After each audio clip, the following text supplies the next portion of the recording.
Have you ever noticed that you already knew you shouldn't say it, and you said it anyway? Someone pulled you close, dropped their voice, trusted you with something heavy, something private, something that mattered to them, and you nodded. You said the words, "I won't tell anyone," and you meant them. You genuinely meant them in that moment. And then a few days passed, maybe less, maybe just a few hours, and you found yourself in another conversation with another person, and the secret was just there, sitting right behind your teeth, and the pressure of it felt almost physical, like holding your breath underwater. And then it came out.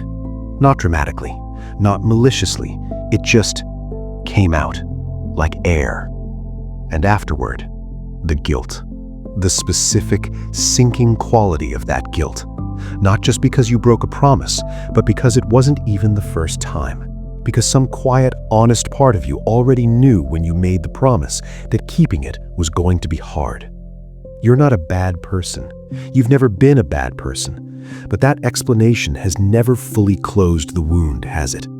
Because the behavior keeps happening, and the people who trusted you don't always come back. Welcome to the Outlier.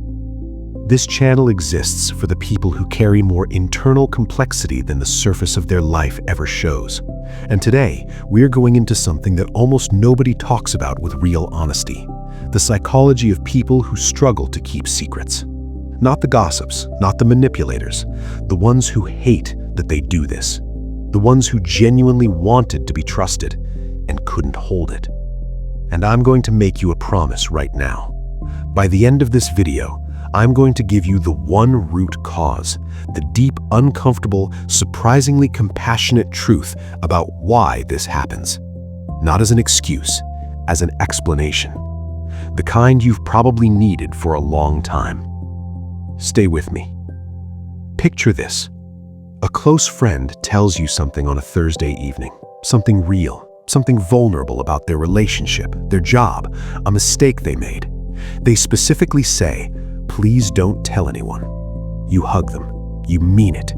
You drive home feeling trusted, feeling close, feeling like the kind of person people come to. Friday morning arrives. You're at work. Someone brings up that same friend in passing. Nothing serious, just small talk. And suddenly the secret is there, at the front of your mind, louder than everything else. Not because you want to hurt anyone, but because holding it feels like trying to carry something sharp in your bare hands. And before the internal debate even finishes, a sentence comes out. Half of it. Enough of it. By Sunday, you're staring at your phone, rereading the last message your friend sent, wondering whether to say something, wondering how it got out, wondering what is wrong with you. Here is what's actually happening inside that sequence. And I want you to listen to this carefully, because it is not what most people assume. The human brain processes social information, the kind embedded in secrets, in confidences, in things that are told in hushed tones, differently from regular data. When you receive a secret, your brain immediately registers it as high-value social currency. Neuroscientifically, the acquisition of exclusive information triggers a mild dopamine response. Your brain lights up, not because you're calculating how to use it, but because social knowledge, to the mammalian brain, has always been tied to status, belonging, and survival within a group. But here is where it gets complicated for certain types of minds.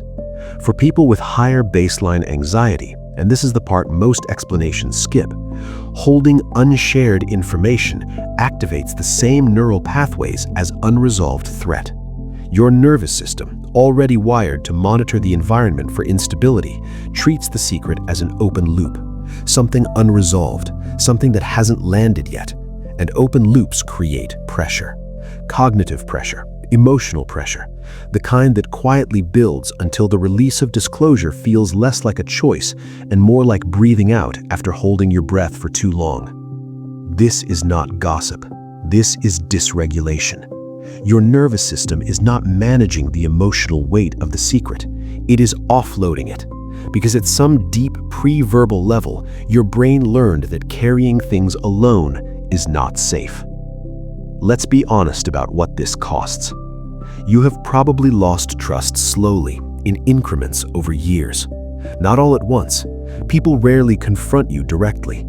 It happens in the way someone's posture changes when you walk in the room, in the way a certain kind of conversation stops happening around you, in the way that you notice that you're told things slightly less personal than you used to be told. And you feel it. You are perceptive enough to feel the shift even when nothing is said, which means you carry the guilt of the breach and the loneliness of the distance it creates simultaneously and silently. The cruelest part is that your sensitivity, the very thing that makes you feel other people's secrets so loudly, is also the thing that makes the fallout feel so deeply. You are not numb to the damage. You are acutely and painfully aware of it. And that awareness doesn't stop the next one. It just makes the shame heavier. That is the curse. It deserves to be named without flinching. But now, turn it over. The same neurological wiring that makes holding secrets feel unbearable is the reason you form connections fast. You are someone people instinctively open up to, not in spite of this trait, but partially because of it. There is a warmth and an immediacy in how you receive people. You are genuinely interested in the interior lives of others. You remember what people told you 6 months ago that they barely remember telling anyone. You feel the weight of other people's lives, and that weight matters to you. People don't share secrets with cold, closed-off people. They share them with people who feel safe in the moment, and that, despite everything, is something you have always been. The problem has never been your capacity for connection. It has been your capacity to contain it. That is a very different problem, and a very different starting point. I promised you the real reason, not the neuroscience layer, the origin layer. Here it is. For many people who struggle to hold secrets, there is a deeply early learned association between sharing information and belonging. Not sharing for entertainment, sharing as a way of being included.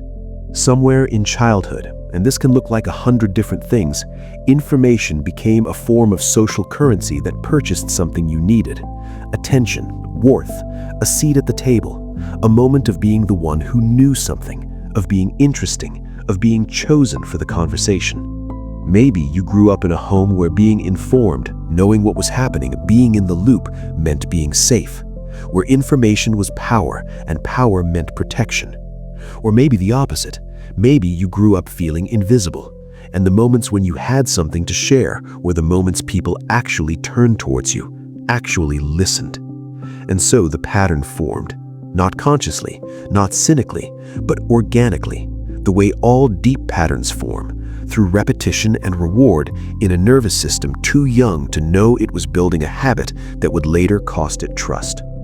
Your inability to keep secrets is not a character flaw. It is a survival strategy that outlived its original environment.